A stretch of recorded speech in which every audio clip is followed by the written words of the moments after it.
Warning! Many of the actions you are about to see are beyond madness. Try them at home and it'll all end in tears. Yes, this is the show that combines science with stupidity.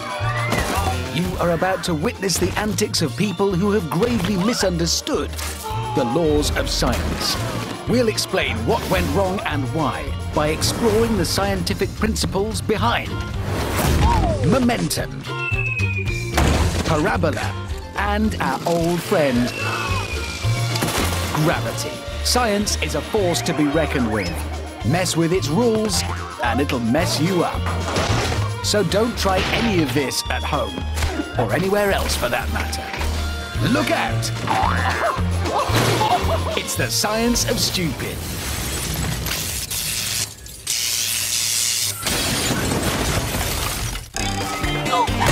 On this show, we'll see the relationship between trajectory and impact, the downside of elastic restoring force, there it is, and how to balance momentum and friction.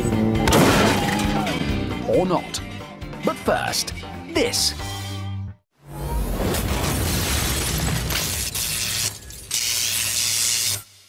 If you're after a hobby that'll get you out in the fresh air and potentially send you flying through it, then look no further than parkour. It's a kind of urban gymnastics for people with a high pain threshold. And this is the Kong Vault, inspired by the way an ape moves. We may have evolved from ape-like creatures, but we did lose a few tricks along the way.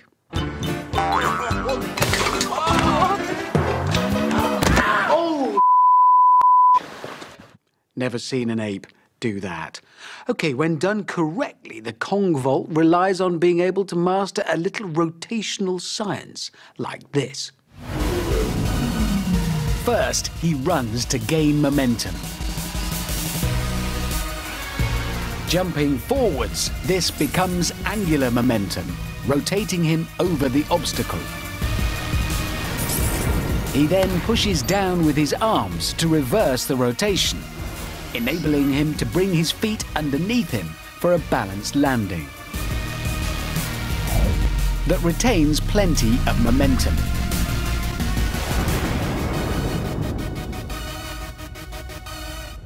So it's all about building up enough momentum to get over the obstacle and then using those ape-like arms to reverse that forwards rotation, otherwise known as a nosedive. A good run-up will build momentum, but how will he handle the rotation? Not well. He had plenty of momentum going into his dive, but a slippy hand meant he wasn't able to push up and reverse that forwards rotation. So his Kong took a turn for the worse. Literally. Let's see if you can do any better. Not really. Whoa, you alright? Did you film that? Yeah. Good, so let's watch it then. The reverse rotation was okay, but the momentum was a bit lacking. Although that push-up saved a bit of face. Specifically, his nose. So remember, momentum, reverse rotation, and swimming lessons, just in case. He fell in! Yeah, well spotted, mate.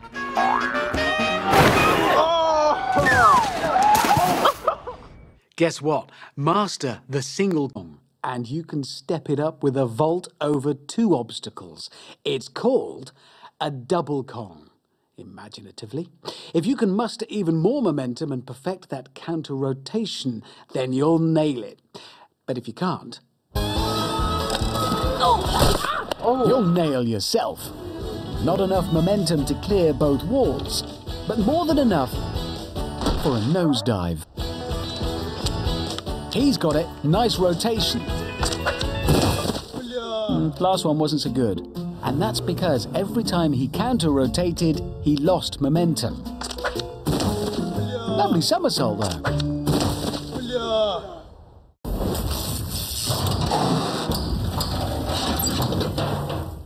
Beer pong is an extremely simple game where people try to throw balls into beer cups on a table. Here are some people who are exceptionally good at it.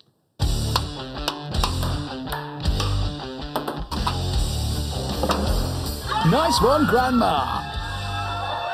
And here's someone who hasn't quite understood the brief.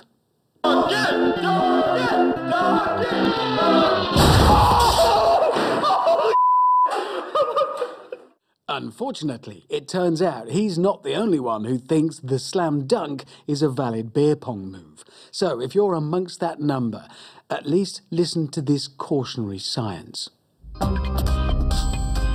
In the slam dunk, your centre of mass follows a parabolic trajectory set by your speed and angle of takeoff. This trajectory must be steep enough to allow the airtime to cover the distance and to bring the ball down within the steep sides of the cup.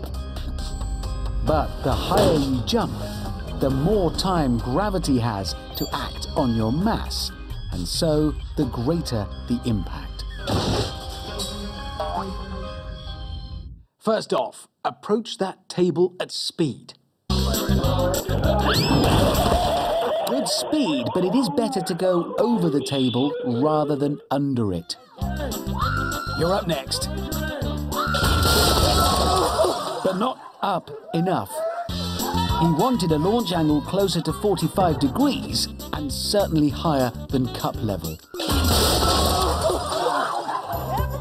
Take my socks out? No thanks. Let's just see your trajectory. Well, better, but not perfect. That is a crater in my wall. That was his head. Yeah, I know, that was close. He nearly hit the air freshener. OK, let's try with someone older and wiser. All right, just older. Grandpa's parabola was fine for height, but his dive to the left meant his centre of mass landed on the tippy side of the table, resulting in a pair of cracked ribs. But maximum respect from the kids. So, to a point, the ideal parabola for success is a high arc. But there is a price. A slam dunk ending in a fall from 4 feet will result in more than double the impact force of a fall from 1 foot.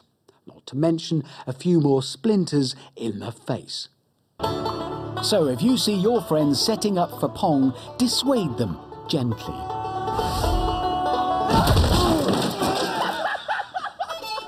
Because the higher the leap, the harder the fall. So it is possible to perfect a slam dunk, but it will cost a few tables to do it. Smashed it!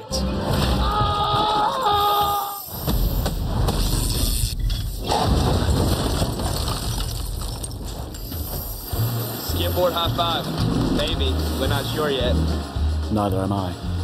This skimboarder is about to attempt a high-velocity high five with the chap driving the boat. But what scientific principle will this demonstrate?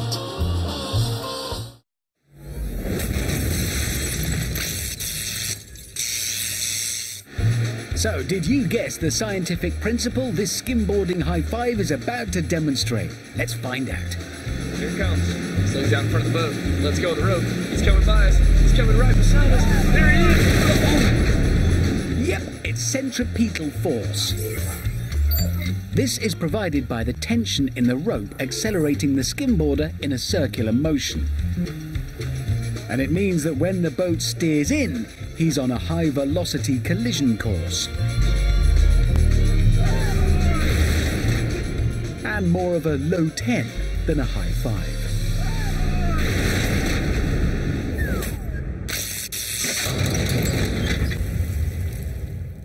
Doctors recommend exercise balls for all sorts of things, toning the core, improving posture, and even helping women in labour. But I don't see too many doctors recommending this. Yep, this is a thing. People using exercise balls to do front flips and back flips. Nice! And it looks harmless enough, doesn't it? But there is a reason why doctors don't recommend it.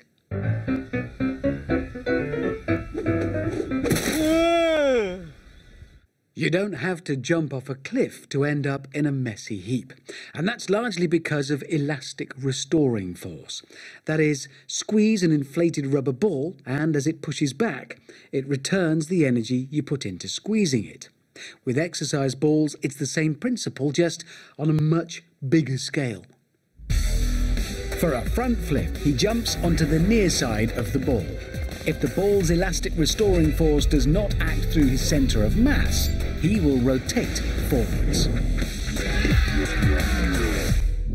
For a backflip, he jumps on the middle of the ball for maximum height and throws his legs up and back around his centre of mass. The greater the force with which he jumps on the ball and the more he tucks in, the more he'll rotate. But overdo it and he's in trouble. Got that? Then let's start with a front flip. Oh my God, Jeffsy! Not a lot of flip there, Jeffsy. Wrong side of the ball. Bounce on the far side and the elastic restoring force will send you into a nosedive. Jeffsy?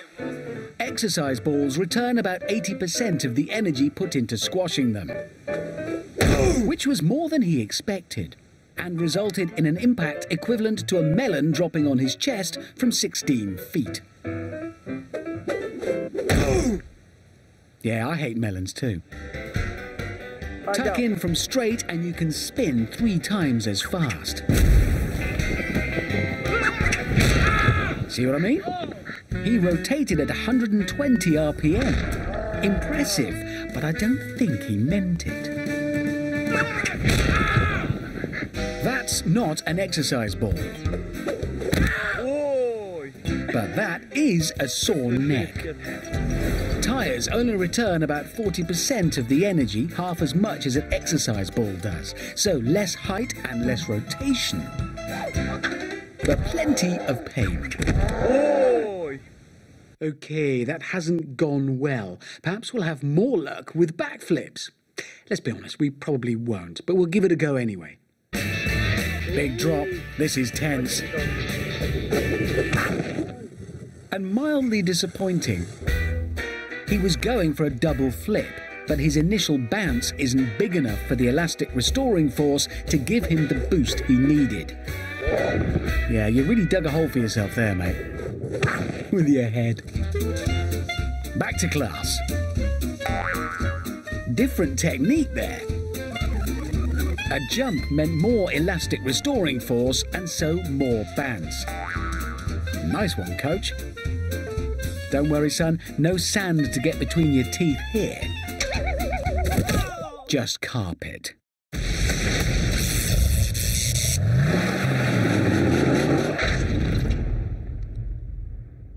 Nearly 100,000 people a year in the US are injured whilst motorbiking, so learning to is quite important. But for some people, proper braking is just boring. And here is one of those people, attempting a kangaroo stoppie. Brake on the front wheel, flip up the back, spin and hop. It takes a lot of practice. But it's not always worth the bother. Just think about it. Yeah, I'm afraid when it comes to leaping ability, human beings just can't match kangaroos, even on a motorbike.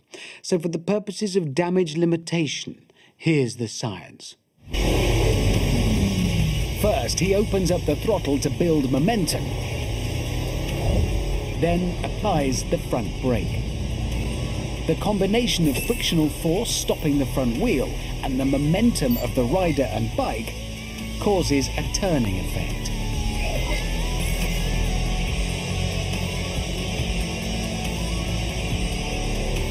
He then steers to one side so that the momentum pivots the bike around to face the opposite way, before dabbing the front brake to hop the bike onto the back wheel.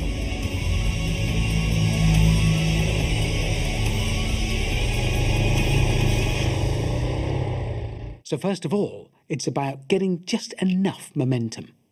Great! Now apply friction. A bit less than that. Well, it was a stoppie of sorts. Just not a kangaroo one. We got you on tape. They are easily pleased. A kangaroo can jump 10 feet into the air. Not even close, and kangaroos are better at landing. He leant too far forwards and pivoted over the front wheel instead of around it. Less of a kangaroo, more of a lemming. How about this guy? Nah. He's too far forwards and rotates over the front wheel. But I think he got away injury-free. Oh, maybe not.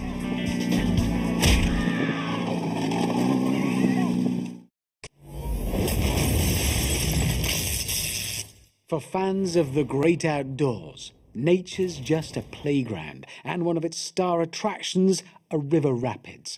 They can be fun, but you do need to keep an eye out.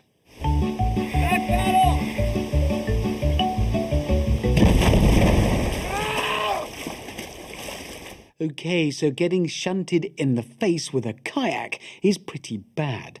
But for the rafter in particular, there are other dangers.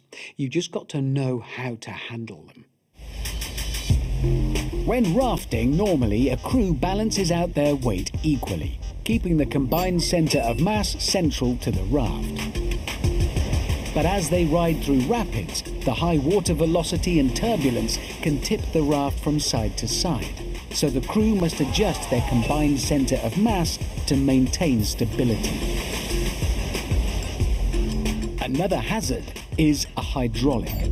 This is a vortex that happens when rapids pour around big obstacles, sucking water upstream and down towards the bottom. Hit one of these and you and your raft can be sucked right in. But if there's no vortex off the bow, it's simple. You just need a good sense of balance. With 3 on either side and 1 at the back, the centre of mass lies on a line straight down the middle. Well, never mind, there's still 3 on either side. Let's see how this crew manages their centre of mass. Well, 6 out of 7 isn't bad. At least he took his paddle with him. That'll be useful, maybe. Sharp turn, but can they do it? Oh, poor little campers. No, they can't, poor little campers. I don't quite know what to say about that. I do, and I blame this not-so-little camper and his mass.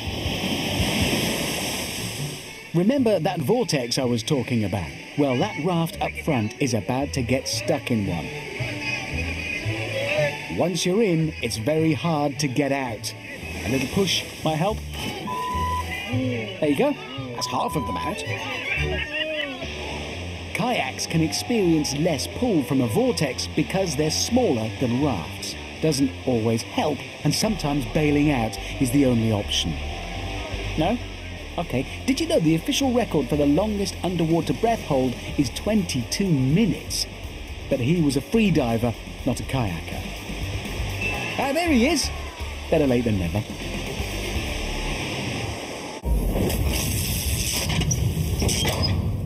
Jim DeChamp of the USA holds the record for the most BMX bar spins in 1 minute. He managed 62, more than 1 a second. This isn't Jim, but he's not too shabby either. And he's certainly not Jim. The bar spin isn't as easy as it might look, and there is, as always, some science involved. First, he gets airborne. He then applies just enough force to rotate the wheel 360 degrees before getting both hands back on the handlebars for stability in either direction, and ensuring his centre of gravity is over the pedals for front-to-back stability.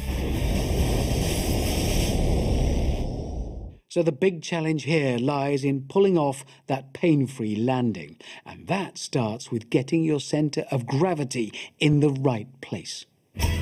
Hard stone steps, cracked pavement. Perfect for a bar spin. At least it would be if you had your centre of gravity over your pedals. Even less ideal, an impact force equal to twice his own body weight. Good idea, start small. Okay, I'd quit there. His centre of gravity was fine at first, but this one-handed approach meant he applied force on just one side, turning the handlebars. More airtime might help. Yeah, I said might. Look, handlebars are for putting your hands on, not, well, those. Shirt's off, but can he nail it? Close. He got his hands back to the bar, but didn't get a good grip. I'd wear a shirt next time. And a helmet.